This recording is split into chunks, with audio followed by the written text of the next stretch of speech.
MLA Rajouri Iftikhar Ahmad ने बडाला मंग पुल के काम को आज 10 साल के बाद फिर से शुरू करवाया। एमएलए राजौरी इफ्तिकार अहमद का लोगों ने इस मौका पर बेहतरीन इस्तकबाल किया।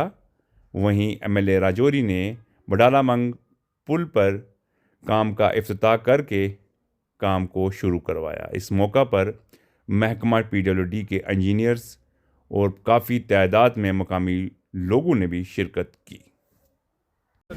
मुझे पार्टी ने मैंडेट दिया और मैं कैंपेन में आया और कैंपेन में मैंने देखा कि काफ़ी सारे ऐसे काम थे जो पिछले 8-10 साल से बंद पड़े थे और बड़े इम्पॉर्टेंट काम थे जो बंद पड़े हुए थे। मैंने राजौरी के मेरे अपने परिवार के लोग जो मेरी कॉन्स्टिट्यूंसी के लोग हैं 90,000 लोगों से मैंने वादा किया था कि आपके वोट की ताकत से अगर मुझे ऊपर वाले ने मौका दिया और मैं विधानसभा में पहुंचा तो मैं इन रुके हुए कामों को दोबारा स्टार्ट करवाऊंगा। और उसी के मिशन के तहत जैसा ही मैंने अपने इलेक्शन मैनिफेस्टो में भी ये कहा था कि ये बडाला मंग का जो ब्रिज का काम है इसका स्टार्ट 2016 में हुआ और आज 2026 अभी चल रहा है। 10 साल का कार्यकाल लग गया, इस पुल का काम बंद पड़ा है।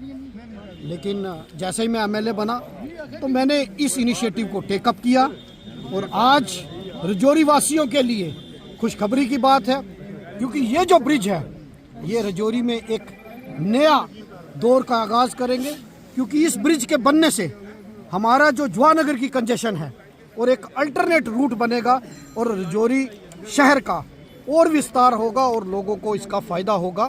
खासकर जो हमारे लोग बुद्धल, बकोरी, चढ़ान, सनकारी इस रीजन से कालाकोट से धांगरी से जो लोग आते थे और फिर जवानगर और खांडली से निकलकर जवानगर में जो जाम की सिचुएशन आती थी उस जाम से लोगों को निजात मिलेगी। और ये पुल का काम पिछले 10 साल से बंद पड़ा था, इस काम को हमने टेकअप किया और फॉलो अप किया। आज इस मौके पर मैं हमारी रियासत जम्मू कश्मीर के डिप्टी चीफ मिनिस्टर साहब जो कि पीडब्ल्यूडी डिपार्टमेंट के मंत्री भी हैं उनका भी शुक्रगुजार हूँ। मैं जावेद राणा साहब जो हमारे डिस्ट्रिक्ट के इंचार्ज भी हैं उनका भी शुक्रगुजार हूँ। मैं यहाँ के डिप्टी कमिश्नर अभिषेक शर्मा जो बड़े डायनामिक हैं उनका भी शुक्रगुजार हूँ क्योंकि जब इस इशू को हमने टेकअप किया तो इन सब लोगों का मुझे तावन रहा और अलग अलग फोरम पर हमने इस चीज़ को टेकअप किया। मेरे पीडब्ल्यूडी डिपार्टमेंट के खासकर आफ्ताब साहब जब आए तो उन्होंने भी इसको टेकअप किया, चीफ साहब थे उन्होंने भी टेकअप किया और आज हमारा ये पुल का काम स्टार्ट हो चुका है। और मेरा अल्लाह का शुक्र है कि एक वादा जो मैंने अपने लोगों से किया एक और वादा हमारा कंप्लीट हुआ इलेक्शन का और आज इस पुल का काम स्टार्ट हुआ है।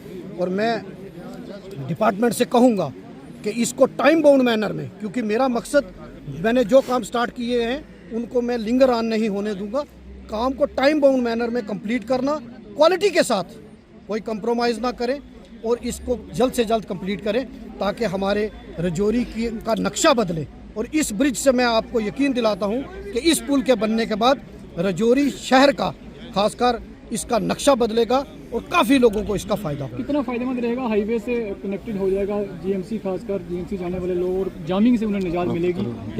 देखिए हमारा यहाँ काफ़ी सारा जो गवर्नमेंट मेडिकल कॉलेज का काफ़ी वहाँ रश रहेगा आने वाले दिनों में और हमारे पास एक ही रास्ता था जवानगर का और घंटों जाम लगा रहता था। इस पुल के बनने से खासकर मैंने जिस तरह पहले कहा कि इस पीछे इलाके के लोग जो घंटों जाम में फंसे रहते थे, जीएमसी के स्टूडेंट्स जो जाम में फंसे रहते थे, उनको इसका फ़ायदा होगा। और जब यहाँ से ये ब्रिज कंप्लीट होगा यहाँ मार्केट बनेगी, नए लोगों को रोज़गार मिलेगा और एक नया दौर शुरू होगा। आज हमने इसका काम स्टार्ट किया है और मैं एक बार फिर सबको मुबारकबाद। एमएलए साहब, इस पुल की दोनों तरफ की जो रोड है क्या इसका काम भी साथ ही साथ शुरू होगा? देखिए खाली पुल बनाने का तो कोई मतलब ही नहीं है इसको, क्योंकि पुल बनाऊंगा तो छोड़ दूंगा, रोड नहीं बनाऊंगा तो पुल को यूज़ कैसे करेंगे। तो अप्रोच रोड्स भी बनेगी और इसको हम कनेक्ट करेंगे ताकि एक अल्टरनेट रूट का alternate route as a alternate route use हो।